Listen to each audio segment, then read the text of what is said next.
Hello everyone, ব্যারিস্টোপেলের নতুন পর্বে আপনাদের সবাইকে স্বাগতম। আজকের পর্বে আমরা আলোচনা করব বেসিক্যালি পাস্ট ফর্মস বা টেন্সের পাস্ট ফর্মস এর নিয়ম নিয়ে। আজকে প্রবলেম 5 এর আছে এখানে ইরেগুলার পাস্ট ফর্মস। তো ইরেগুলার পাস্ট ফর্মসটা আসলে কি? So, আমরা যেটা করি যে রেগুলার পাস্ট ফর্মসে আমরা বি বা ইডি দিয়ে কিন্তু কাজ করি, যেমন কিন্তু অনেক ভার্বের অনেক নিয়ম আছে যেখানে কিন্তু আপনি সহজে মানে চাইলেই ডি বা ইডি দিয়ে কাজ চালাতে পারবেন না। তো সেগুলো কিন্তু আলাদা বা ব্যতিক্রম। তো এইরকম ব্যতিক্রম কিছু বিষয় আছে, যেমন যেটা যেটা অনেক সময় পাস্ট ফর্মস এবং পার্টিসিপলস ফর্ম, এই সবগুলো ফর্মই কিন্তু আলাদা হয়। তো এগুলো কি? সেগুলোই হচ্ছে ইরেগুলার পাস্ট ফর্ম। যেমন এখানে আমরা কিছু উদাহরণ দেখি, যেমন হচ্ছে বির পাস্ট ফর্ম হচ্ছে ওয়াজ ওয়ার, তারপরে পার্টিসিপল ফর্ম হচ্ছে বিন। তো তিনটাই কিন্তু ভিন্ন ভিন্ন নিয়ম। সো বি ভার্বটা কি? বি ভার্ব হচ্ছে এম ইজ আর ওয়াজ আর, তাই না? এগুলো জানি। তো এম ইজ আর এই তিনটা হচ্ছে আমার প্রেজেন্ট ফর্ম, আর ওয়াজ আর হচ্ছে আমার পাস্ট ফর্মস। তো এই যে এইটার পাস্ট ফর্ম এবং প্রেজেন্ট ফর্ম সম্পূর্ণ আলাদা আলাদা শব্দ, আলাদা আলাদা ওয়ার্ড। এগুলোই হচ্ছে ইরেগুলার পাস্ট ফর্মস। আবার পার্টিসিপলের ক্ষেত্রে কিন্তু নিয়মটা আবার আলাদা একটা ওয়ার্ড। তো তিন জায়গায় তিন রকমের ওয়ার্ড আমরা দেখতে পাই। তাহলে এবার দেখা যাক যে বিকাম। তো এই বিকাম এর পাস্ট ফর্ম হচ্ছে বিকেম, আবার পাস্ট পার্টিসিপল ফর্মটা কিন্তু বিকামি। সো এইটার সঙ্গে এইটার মিল আছে, কিন্তু মাঝখানে একটা চেঞ্জ হয়ে গেছে। সো এইগুলো হচ্ছে ইরেগুলার বা অনিয়মিত, যেগুলো কোনো মিল নেই। সো আমরা কি জানি যে আসলে এই যে সেন্টেন্সে একটা বেসিক স্ট্রাকচার আছে, সেই বেসিক স্ট্রাকচারটা হচ্ছে কি, আমরা এখানে সাবজেক্ট, তারপরে ভার্ব এবং তারপরে হচ্ছে মডিফায়ার ব্যবহার করি, তাই না? এটা হচ্ছে আমাদের সেন্টেন্সের স্ট্রাকচার, সাবজেক্ট ভার্ব মডিফায়ার। বা সাবজেক্ট মডিফায়ার বলতে বোঝাচ্ছে এখানে মোর ইনফরমেশন বা এক্সট্রা ইনফরমেশন, যেটা এই ভার্ব সম্পর্কে বা সাবজেক্ট সম্পর্কে একটা এক্সট্রা ইনফরমেশন দিচ্ছে। সো মূল স্ট্রাকচার আছে সাবজেক্ট প্লাস ভার্ব, তাই না? তো এখানে যেমন দ্য কনসার্ট, কনসার্ট হচ্ছে এখানে ভার্ব, বিজ্ঞান, এই বিজ্ঞানটা হচ্ছে এখানে ভার্ব। সো সাবজেক্ট এবং ভার্ব, এটা কিন্তু টেন্স, মানে এটার সাথে কিন্তু টেন্সের একটা সম্পর্ক আছে। যদি এটা প্রেজেন্ট হয় তাহলে কিন্তু আমরা এই ভার্বটা প্রেজেন্ট ফর্মে লিখতাম, তাই না? দ্য কনসার্ট সেটা লিখতাম বিগিনস, কারণ এটা যে সাবজেক্ট সিঙ্গুলার সেক্ষেত্রে আমরা বিগিনস দিতাম। আবার যদি এটা প্লুরাল হইতো সেক্ষেত্রে আমরা বিগিন লিখতাম। তো সাবজেক্টের সঙ্গে ভার্বের একটা সম্পর্ক আছে, এবং ভার্বের কিন্তু টেন্সের সঙ্গে একটা সম্পর্ক আছে। যেমন এটা কিন্তু পাস্ট ইনডিফিনিট টেন্সে আছে, যে কারণে বিগিন থেকে হলো বিজ্ঞান। আবার যদি এটা পাস্ট পার্টিসিপল হতো তাহলে কিন্তু এটা হইতো বিজ্ঞান। এখন আমাদেরকে যে জিনিসটা খেয়াল রাখতে হবে যে আমরা এই যে পাস্ট পার্টিসিপল ফর্মগুলো, এইগুলো কিন্তু আমাদের মনে রাখতে হবে। এবং আসলে কি সবগুলো কিন্তু এরকম না। এই যে ইরেগুলার যেটা, এই লিস্টটাই আমরা যদি জাস্ট মনে রাখতে পারি তাহলে আমাদের এই ভুলগুলো হবে না, যে কোথায় পাস্ট হবে কোথায় পাস্ট পার্টিসিপল হবে। জাস্ট এই লিস্ট ধরে ধরে আপনারা যদি এই ব্যতিক্রমগুলো আপনারা এই টুফেলের প্রবলেম 5-এ পেয়ে যাবেন। এই প্রবলেমগুলো আপনারা জাস্ট এই প্রবলেম থেকে লিস্টটা মনে রাখবেন।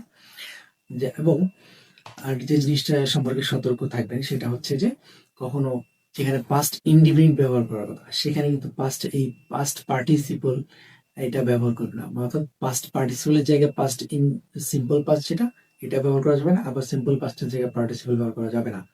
এটা সম্পর্কে একটু সচেতন থাকতে হবে। কেমন, আমরা কিছু এক্সাম্পল দিয়ে দেখি। হ্যাঁ, এক্সাম্পল প্র্যাকটিস করলে বুঝতে পারবো। যেমন এখানে আছে they done it very well. So they done it after they had practised. So এটা আমরা বুঝতে পারছি যে প্রেজেন্ট পাস্ট পারফেক্টের স্ট্রাকচার, তাই না? আফটার পরে আছে পাস্ট পারফেক্ট, তাহলে এটা হচ্ছে পাস্ট ইনডিফিনিট টেন্স হবে, তাই না? সেক্ষেত্রে আমি কি লিখব? ডান হবে নাকি ডিড হবে? এই ডান হচ্ছে পার্টিসিপল ফর্ম্যাট, তাহলে এটা ভুল হবে। এখানে they did it. So next প্রবলেমে চলে যাই আমরা।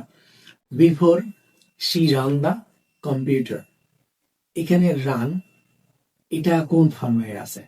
এটা আছে এই যে পার্টিসিপল ফর্মে আছে, কারণ এটা প্রেজেন্ট ফর্ম এবং পাস্ট পার্টিসিপল ফর্ম কিন্তু রানের সেম।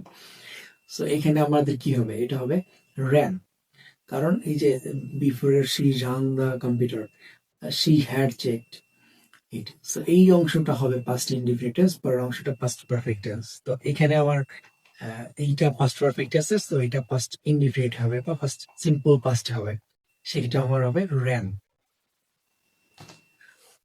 নেক্সট এক্সাম্পলটা আমরা দেখি, যেমন my nephew began working for me about 10 years ago। তো 10 years ago মানে হচ্ছে এটা পাস্টের কথা বলা হচ্ছে, তো এখানে কি হবে, সিম্পল পাস্ট হবে। মাই নেফিউ বিগ্যান, আমার এখানে লেখা আছে বিগ্যান, সো এটা ভুল আছে, হবে এটা began. Next, I know that you have been 40 on your last birthday, অর্থাৎ লাস্ট বার্থডে অর্থাৎ গত জন্মদিনে আপনি 40-এ পা দিয়েছেন। So, এই যে লাস্ট বার, এটা পাস্ট ইনডিফিনিট বোঝাচ্ছে, সেক্ষেত্রে আমার সিম্পল পাস্ট যে ফরম্যাটটা আছে সেটা ব্যবহার করতে হবে। So I know that you win হবে নাকি ইউ ওয়্যার হবে, সো এটার অ্যান্সার হবে ওয়্যার। সো এই যে রুলটা, এটা কিন্তু খুবই সিম্পল একটা রুল, যে আমার যেখানে পাস্ট ইনডিফিনিট টেন্স হলে যেখানে আমার পাস্ট পার্টিসিপল ফর্মটা আমি কিন্তু ব্যবহার করতে পারবো না, আমি সিম্পল পাস্ট ফরম্যাটটা ব্যবহার করবো, এটাই হলো আমার কথা। সেক্ষেত্রে ডু, যে আমরা যে বলি যে ডু থেকে ডিড করতেছি, হ্যাঁ, কিন্তু আবার ডি বা এই ডি দিয়ে আমি পাস্ট করতে পারছি, কিন্তু সব ক্ষেত্রে কিন্তু এই নিয়মটা কাজে লাগছে না, কিছু ইরেগুলার কিছু আছে যেগুলোকে আমাদেরকে মনে রাখতে হবে। এই লিস্টটা মনে রাখলে আমার আর ভুলটা হবে না, যে কোথায় পাস্ট ইন্ডিফিনিট হবে, কোথায় পাস্ট পারফেক্ট হবে, বা কোথায় পাস্ট পার্টিসিপল হবে। খুব সিম্পল। আশা করি আপনারা সবাই বুঝতে পেরেছেন। তো এবার টেস্টে চলে যাই, যে আসলে বুঝতে পেরেছেন কিনা। যেমন এখানে ফার্স্ট যে টেস্ট আছে, before the Angles and the Saxons, অর্থাৎ এই যে আরেকটা জাতির নাম, dash to England the Iberian had lived there. So পরের অংশে কি আছে, হ্যাড লিভড, এটা হলো পাস্ট পারফেক্ট। সো আমাদের আগের অংশে তাহলে কি হবে, পাস্ট ইনডিফিনিট একটা টেন্স হবে। সে পাস্ট ইনডিফিনিট কি এখানে আছে, কোনটা পাস্ট ইনডিফিনিট, কামিং, কাম, কেম, নাকি ডিড কাম? সো আপনাদের কি মনে হয় এটার অ্যান্সার কি হবে, এই এ নাকি বি, সি নাকি ডি, এই চারটার মধ্যে কোনটা? সো অবশ্যই কমেন্ট করে জানান, নিচে কমেন্ট করে জানান যে এটা চারটার মধ্যে কোনটা অ্যান্সারটা সঠিক। নেক্সট আমরা আরেকটা প্রবলেম দেখি। এই প্রবলেমটা হচ্ছে যে এই অংশ সেন্টেন্সটা কোথায় ভুল আছে, এই ভুলটা ফাইন্ড আউট করতে হবে। আমাদের যারা অ্যাডমিশন টেস্ট দিচ্ছেন বা বিসিএস এর জন্য প্রিপারেশন নিচ্ছেন বা ব্যাংকের জন্য প্রিপারেশন নিচ্ছেন, তাদের এই ধরনের প্রবলেম আসে যে সঠিক মানে কারেকশন করতে হয়। সো এবার কারেকশন করেন তো যে কোথায় ভুল আছে। When Columbus seen the new world, he thought that he had reached the East Indies by way of his Stratton route. যাই হোক, আমরা বুঝতে পারছি যে খুব সহজ। এই যে সিন, এটা কি সি স সিন, তাই না? এটা কি পাস্ট পার্টিসিপল আছে, তো এই যে প্রথমে যে পাস্ট পার্টিসিপল আছে, এটা কি আসলে সঠিক কিনা নাকি ভুল? সো কমেন্ট করে জান যে এটা এখানে কি হবে, সিনের পরিবর্তে আসলে কি হবে। এটা যে ভুল আমরা বুঝতে পারছি, বাট এখানে কি হবে, কেন ভুল, এটা অবশ্যই কমেন্ট করে জানান যদি আপনারা ভিডিওটা বুঝতে পারেন। খুব সিম্পল একটা ভিডিও, এবং পরের ভিডিওটার জন্য অপেক্ষা করুন, কারণ আমি এটা সিরিজ নিয়ে আসছি, যেহেতু পরের ভিডিওতে এরকম আরো আলোচনা থাকবে। মানে ধারাবাহিকভাবে 150টার উপরে এই শুধুমাত্র টোফেল গ্রামারের বিভিন্ন প্রবলেম আছে। টোফেলের গ্রামারের যে প্রবলেম গুলো, এগুলো আমি ধারাবাহিকভাবে সলভ করবো, এবং যারা জবের প্রিপারেশন নিচ্ছেন বা ভার্সিটি অ্যাডমিশনের ইউনিভার্সিটিতে অ্যাডমিশন দিবেন, তাদের সবার জন্য কিন্তু এই বইটা খুবই উপকারী, কারণ এই বই থেকেই ম্যাক্সিমাম কোশ্চেন করা হয়। আসলে এই বই থেকেই অন্যান্য বইগুলো বা কোচিং এর শীট গুলো করা হয়ে থাকে। এটা হচ্ছে সব মাদার অফ অল গ্রামার্স বলা যেতে পারে। এবং এই বইটাও মানে খুব সিম্পল এবং সহজে বোঝানো আছে, কিন্তু ইংরেজিতে লেখা বলে আমরা আসলে এটা পড়ি না। তো সবাইকে অনুরোধ থাকবে যেন এই ধারাবাহিকভাবে ভিডিওটা শেষ করেন, মানে স্বাভাবিকভাবে দেখে দেখে প্র্যাকটিস করেন, তাহলে আসলে অন্য গ্রামার বই আর খুব বুঝতে অসুবিধা হবে না।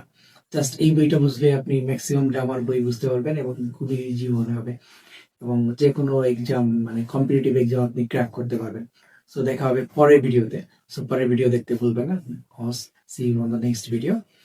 ওকে, আল্লাহ হাফেজ।